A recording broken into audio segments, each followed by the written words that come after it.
नमस्कार साथियों, स्वागत है शीर्षक पर तक इस एपिसोड में। साथियों, 400 पार का नारा तो कई बार आपने सुन लिया होगा एनडीए गठबंधन की तरफ से, नरेंद्र मोदी जी की ओर से। अब की बार 370 पार बीजेपी के लिए और गठबंधन के लिए 400 पार का नारा आपने सुन लिया होगा। लेकिन क्या सच्चाई यही है? आखिर बीजेपी, भारतीय जनता पार्टी इतनी बड़ी दावा किस बुनियाद पे कर, किस आधार पे कर रहे हैं? यह बिहार के तरह 2015 के विधानसभा चुनाव के तरह 185 पार, दिल्ली में 60 पार, इस तरह के दावा तो कहीं नहीं है। सच्चाई ये होती है आज के दौर में कि Bharatiya Janata party 250 seat, 272 seat तक कैसे पहुंचे, इसको लेकर के भी पार्टी के भीतर चर्चा है। पार्टी के भीतर मंथन की खबरें निकलती है कि उससे बीजेपी नहीं बल्कि दिल्ली के भीतर दीनदयाल उपाध्याय मार्ग के ऊपर अवस्थित भाजपा कार्यालय के भीतर ही नहीं बल्कि झंडे वलान से लेकर के नागपुर के रेशम बाग तक, आरएसएस के कार्यालय तक भी बातें चल रही है। आखिर जमीन से फीडबैक लिया जा रहा है। आखिर जो हालात दिखाई दे रहा है उस हालातों में भारतीय जनता पार्टी 200 के आंकड़े को, 200 से लेकर के 272 के आंकड़े को अगर पार कर जाए तो ये अपने आप में चमत्कार से कम नहीं होगा। इस तरह की बातें भी चलती है। बहुमत का आंकड़ा 272 होता है लोकसभा सदन के लिए, और 272 का आंकड़ा 2 बार पार कर चुकी है बीजेपी। 2014 में बहुमत से 10 ज्यादा 282, और 2019 के लोकसभा चुनाव में 303 सीट बीजेपी 2 बार पार कर चुकी है बहुमत का आंकड़ा। अब क्या 2024 के लोकसभा चुनाव में जादुई आंकड़े पार करेंगे या फिर कुछ और होगा मामला 2024 के लोकसभा चुनाव में?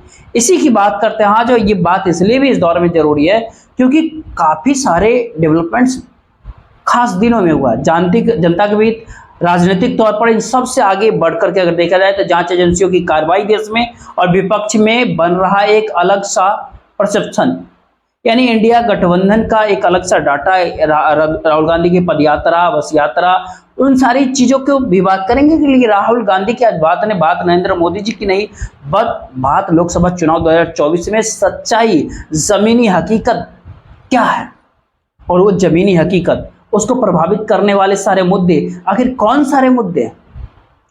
कहते हैं ना, हाल का जो विकास को देखा जाए तो किसान आंदोलन देश में बहुत बड़ी जमात, अरविंद केजरीवाल और हेमंत सोरेन की गिरफ्तारी इसी दौर में, यूं कहें कि पूरी आम आदमी पार्टी के शीर्ष नेतृत्व की गिरफ्तारी, और इन सबसे आगे बढ़कर के देखिए तो ईडी के आगे बढ़ के देखिए तो कोई और चीज है जो सामने दिखती है, इस भारत देश के नौजवानों का बढ़ता हुआ गुस्सा। नौजवानों का गुस्सा, चाहे अग्निवीर योजना से लेकर के हो या फिर किसी और मुद्दे को लेकर के हो, रेलवे की वैकेंसी नहीं आ रही हो इसको लेकर के हो या फिर किसी और मुद्दे को लेकर के, बेरोजगारी, महंगाई तो देश में मुद्दा है, कास्ट सेंसस मुद्दा है ही, राम मंदिर भी अपने आप में भारतीय जनता पार्टी एक मुद्दा बनाने के प्रयास कर रही है, स्वाभाविक सी बात है वो भी एक मुद्दा है। इस देश में गरीबी, मुफलिसी सब मुद्दा है। इसके बीच 272 का आंकड़ा किसी एक दल को पार करा दे देश की जनता, ऐसा होगा? भारतीय जनता पार्टी की चुनावी सफलता में सबसे बड़ा योगदान किसका होता है?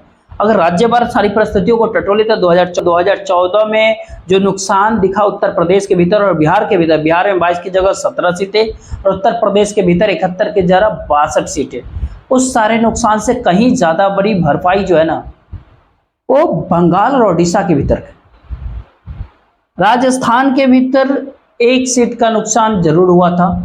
ये कहे कि गठबंधन हुआ था, लेकिन हरियाणा ने 3 सीटों का फायदा दिया, 7 की जगह 10 सीटें मिले। ठीक इसी प्रकार के कर्नाटक के भीतर में 7-8 सीटें बढ़ करके आया। और भारतीय जनता पार्टी के लिए एक बार फिर 2019 के लोकसभा चुनाव में 272 का जादुई आंकड़ा आसानी से पूरा हो गया। लेकिन इस बार 2024 के लोकसभा चुनाव में जो हालात है, राज्य भर भारतीय जनता पार्टी, बीजेपी कहां बहुत ज्यादा सीट गंवाने की स्थिति में, यूं कहे कि भारतीय जनता पार्टी का चुनावी पलड़ा किस रूप में जा रहा था। उन राज्यों के भीतर सबसे पहला नाम आता है कर्नाटक। ध्यान दीजिएगा, सिद्धारमैया, डीके शिव कुमार की जोड़ी वहां। कर्नाटक के भीतर कांग्रेस एक अलग सा छाप छोड़ा है, अपने पार्टी के अंदर एक बड़े लेवल का पोल मैनेजमेंट की पूरी टीम बना दी। इतना पोल मैनेजमेंट की बूथ से लेकर के तालुका तक और तालुका से लेकर के प्रदेश तक दिल्ली को काफी हद तक निश्चिंत करवा दिया। कर्नाटक के अंदर 28 में से 25 सीटें भारतीय जनता पार्टी की मिल गई थी 2019 के लोकसभा चुनाव में।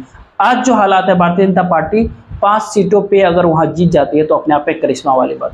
5 से अधिक जीतती है तो कहते हैं ना कि एक नया कुछ खेल हो जाएगा। लेकिन बात कर्नाटक भर का ही नहीं है, महाराष्ट्र होता है, वो महाराष्ट्र जिसने 2019 में गठबंधन के साथ 48 में 48 सीट जीता था। अब जो हालात होता है, भारतीय जनता पार्टी अपनी 23 सीट वहाँ पे बचा ले और 23 सीटों का 1/3 सीट भी क्या भारतीय जनता पार्टी इस बार खुद हासिल करने की स्थिति में है। यानी 8-10 सीटें स्थानीय वहाँ के लोगों का अगर बात किया जाए तो तमाम तरह के सर्वे को छोड़ दीजिए, जमीनी हकीकत ये होती है गुवाहाटी मॉडल की सरकार, कहते हैं ना 3 चक्कों वाली गाड़ियों पे चलने वाली एकनाथ शिंदे, अजित पवार और देवेंद्र फडणवीस की सरकार, जो ईडी वहां तोड़ करके बनाई देवेंद्र की सरकार, एकनाथ, अजित पवार और देवेंद्र फडणवीस, महाराष्ट्र की उस सरकार की जनता के बीच कितना खेल कर सकते हैं, इस बात से आप बखूबी अंदाजा लगा सकते हैं। बीएमसी चुनाव नहीं कराया गया महाराष्ट्र के भीतर, टालने के तमाम बहाने ढूंढने गए और मुंबई जैसे गडकरी के केवल सिवा उनकी दूसरी सीट कौन सी होती है ये सब कोई जानता है कि दूसरी सीट लाने में बीजेपी को बहुत सारे लोग, भारतीय जनता पार्टी के भी कई सारे नेता भी इस बात को मान रहे हैं कि और कहीं ना कहीं एक दूसरी सीट भारतीय जनता पार्टी कोई निश्चित तौर पे वहां जीत जाए, इस हालात में भारतीय जनता पार्टी नहीं है महाराष्ट्र के भीतर। वास्तविक आंकड़ों के लिए देश में 4 जून को उसका इंतजार करना पड़ेगा। इससे आगे बढ़कर के अगर राजस्थान की परिस्थितियों को अगर समझे, राजस्थान की परिस्थितियां साफ इशारा कर देती है कि भारतीय जनता पार्टी बीजेपी जिस प्रकार से भीतर भीतर उनके भीतर मतभेद है, वही सारे मतभेद उसी स्तर के मतभेद जो विधानसभा चुनाव के ठीक पहले कांग्रेस पार्टी के अंदर थे, सचिन पायलट और अशोक गहलोत के बीच हुआ, वो सारे मतभेद सत्ता के कारण, सत्ता चली गई, सत्ता के साथ वो मतभेद भी विसर, क्योंकि अगली सत्ता के बाद 5 साल बाद आनी बारी, 5 साल बाद क्या कुछ होगा। अब उन सारी बातों से हट करके अगर बात करें राजस्थान में सत्ता वाला मतभेद, और राजस्थान में किसी भी से भी अगर बात किया जाए, किसी भी आम आदमी से अगर ये बात पूछिए तो बता देगा कि वसुंधरा राजे और दिल्ली दरबार के बीच नॉमिनी कहे जाने वाले भजनलाल शर्मा, इन दोनों के बीच भजनलाल शर्मा से दरअसल मतभेद नहीं है। दरअसल मतभेद भजनलाल शर्मा की इतनी बड़ी हैसियत भी नहीं, राजनीतिक हैसियत भी इतनी बड़ी नहीं है, भले संवैधानिक रूप से मुख्यमंत्री हो, संवैधानिक हैसियत उनकी अच्छी है, लेकिन राजनीतिक प्रभाव उनका इतना नहीं है जिस आधार पे आप ये कह सकते हैं कि वसुंधरा राजे के जगह वो बीजेपी को इतनी सीट ला करके दे दे भजनलाल शर्मा। लोकसभा अध्यक्ष ओम बिरला की सीट फंसी जाती है, और इतना ही नहीं, केंद्रीय मंत्री भूपेंद्र यादव भी फंस जाते हैं। बाड़मेर जैसलमेर का इलाका भी फंसता था, जयपुर शहर में भी सीट फंसती है। कम से कम 10 से 12 लोकसभा की सीटें बहुत कड़े मुकाबले में कांग्रेस पार्टी राज्य की 25 में से करीब 21-22 सीटें बहुत मजबूती के साथ लड़ रही है।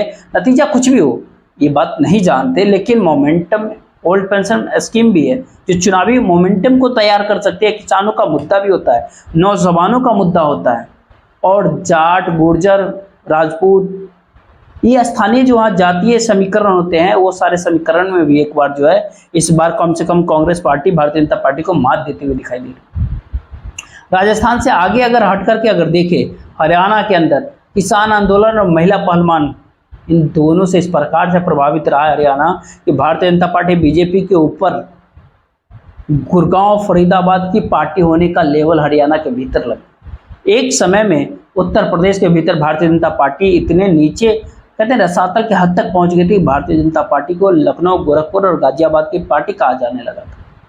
लेकिन वही हरियाणा के भीतर अगर गुड़गांव, फरीदाबाद की पार्टी अगर कहा जाए, और फरीदाबाद की सीट के ऊपर भी भारतीय जनता पार्टी अपनी जीत को लेकर के निश्चिंत न हो, तो बखूबी आप अंदाजा लगा सकते हैं कि क्या कुछ होगा 2024 के लोकसभा चुनाव में।